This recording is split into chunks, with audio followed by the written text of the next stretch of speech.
tan fácilmente del barco de esa manera como lo hizo.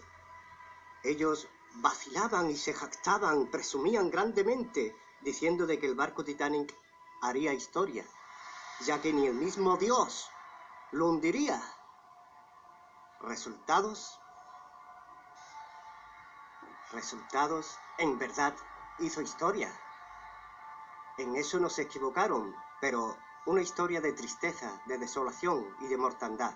¿Por qué? Como ya os dije antes, de Dios no hay ser humano en esta tierra que se burle, sin que tome venganza el Hacedor, que todo lo sabe, todo lo puede y que todo lo ha creado. Muchos luego dijeron, esto es inaudito, el hecho de que golpeara exactamente en el sitio correcto, donde la mansa negra estaba en el metal dañado. Es una incógnita sin explicación, es una de las mayores tragedias e increíbles cuestiones de las cadenas dramáticas que pasaría de la historia de los barcos. Del proyecto sabían acerca del fuego y el hecho de que no hubieran zarpado en esas condiciones tan inadecuadas. Lo sabían, pero no dijeron nada pensando en que si lo decían se quedarían sin dinero, sin nada, y en bancarrota se quedarían los propietarios. El caso es que los mineros de todo el país estaban de huelga, de parranda y de fiesta, por lo cual no había carbón suficiente para reparar el Titanic. Solo, no obstante, los boletos de loterías ya se agotaron también, se vendieron y otros cruceros se cancelaron, ya que todos súper emocionados querían navegar en el gran Titanic. Sí, en el barco Titanic, el barco más grande de todos los tiempos de esa época.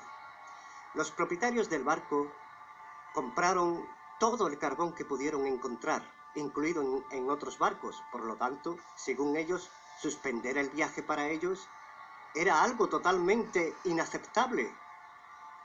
Así que para ocultar el desastre y ocultar la verdad de su cometido, se decidió girar el barco para que no vieran las marcas del fuego que originó en el metal del Titanic.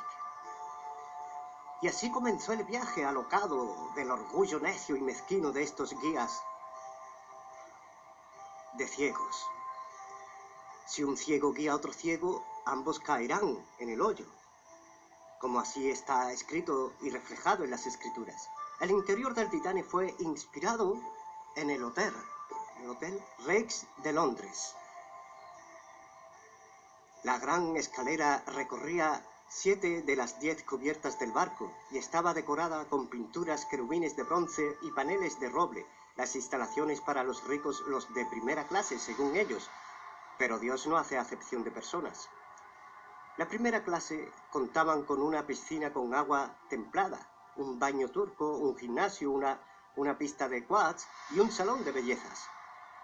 Las damas podían arreglarse y ordenarse entre ellas de vicios carnales y otros de un estilista para que les ayudasen a prepararse para la cena. Tenían un periódico a bordo llamaba el barco The Atlantic Daily Bulletin, por lo que decía en el periódico. Incluso había un lugar especial para los perros pasajeros de primera clase. Las mascotas eran alimentadas, paseadas e incluso podían ser entrenadas durante el viaje. Las comidas para los de primera incluían ellos, cada uno con su propio vino, ya que había grandes que duraban unas 5 horas. Por ello, había 1500 botellas de vino, 20.000 botellas de cerveza y 8.000 cigarros habanos finos. Sin embargo, no había prismático. Y si tuvieran prismáticos, podrían salvar el Titanic. Esto fue la coincidencia más trágica en los eventos desafortunados y dramáticos de la historia de la navegación por mar. El Titanic no contaba con un sistema de alarmas, así que para detectar amenazas en el camino, las personas especializadas tenían que hacer guardia y observar a los alrededores continuamente a través de prismáticos, pero los prismáticos fueron guardados en un compartimento especial y el único que tenía la llave, David Prex, fue quien fue reemplazado en el último minuto pues tenía tanta prisa por dejar el Titanic que se olvidó por completo que tenía que dar la llave a su reemplazo, a su sustituto. Este gran error de olvidarse de todo hizo notar 3 días después lo que aconteció, es decir, cuando ya estaba el Titanic navegando en el mar, cuando ya no había solución. No tenían, pero si tuviera la tripulación prismáticos, hubieran visto con antelación el iceberg y hubieran tenido suficiente tiempo como para evitar el choque contra el iceberg, y se hubiera evitado también el desastre si no pasaban de su máxima velocidad, como lo hicieron. Pero esta pobre gente, llenos de lujurias y de iniquidad, insensatos al máximo, pasaban de todo, como que le daban igual todo. Según ellos iban atrasados y esto era totalmente inaceptable. No podían ir normalmente. Tenían que ir más allá de su velocidad normal. No podían ir con su velocidad normal y establecida. Por sus orgullos y su vanagloria, se negaron rotundamente a ir más despacio. Se negaron a ver la gran evidencia del fuego que quemaba el metal del barco poco a poco. Para ellos solo importaba de que zarpara rápidamente para quedar bien delante de la gente. Se pasaron de su capacidad. Se pasaron de su capacidad de velocidad. Según ellos se decían que podrían arruinar su fama y reputación del Titanic. Otra negligencia criminal que estuvo relacionada con los botes salvavidas para poder contener a todas las personas que viajaban a bordo. El Titanic necesitaba alrededor de 60 botes salvavidas. Sí, pero el diseñador Alexander Karlayan se le ocurrió equipar el barco con tan solo 48 botes salvavidas. Finalmente el número se redujo a 20 botes. Según ellos, esto se hizo por razones estéticas, ya que se veía demasiado saturado con solo 48 botes salvavidas. Estos 20 botes podían albergar solo a 1/3 de todas las personas del barco. Sorprendentemente, la cantidad tan insuficiente de botes salvavidas técnicamente era legal, según estos ignorantes de esa época. El número de botes salvavidas no dependía del número de pasajeros, sino del peso del tonelaje del barco. Además, en el momento de la construcción del barco, los ejercicios de los botes de salvavidas era una práctica habitual de los transatlánticos. De esta forma, la tripulación podía preparar a los pasajeros para una emergencia en caso de que ocurriera. Pero este tipo de simulacros nunca tuvo lugar en el barco Titanic. El capitán del barco, Edward John Smith, canceló los ejercicios previstos en la mañana del día 14 de abril de ese año 1912, cuando el barco se hundió.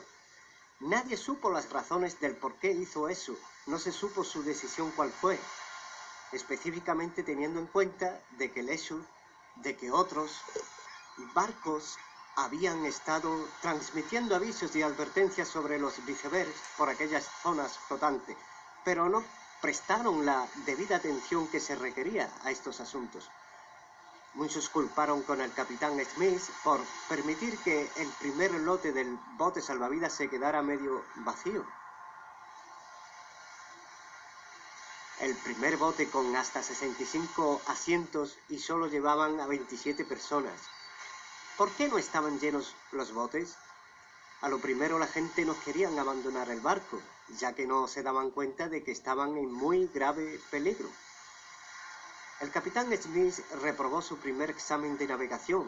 Lo pasó eventualmente. Esto también tenía un cierto papel en esta tragedia. Cuando comenzó a hundirse el barco después del choque contra el iceberg, la tripulación envió con bengalas varias señales al cielo en la oscuridad inmensa de la noche. Enviaron varias señales de socorro. SOS, el barco que estaba cerca de este, llamado SS California, navegaba cerca e ignoró las señales de socorro disparadas al cielo, y es que estaban destinados a hundirse. Hicieran lo que hicieran. El capitán Smith del barco se quedaba perplejo, se quedó atónito.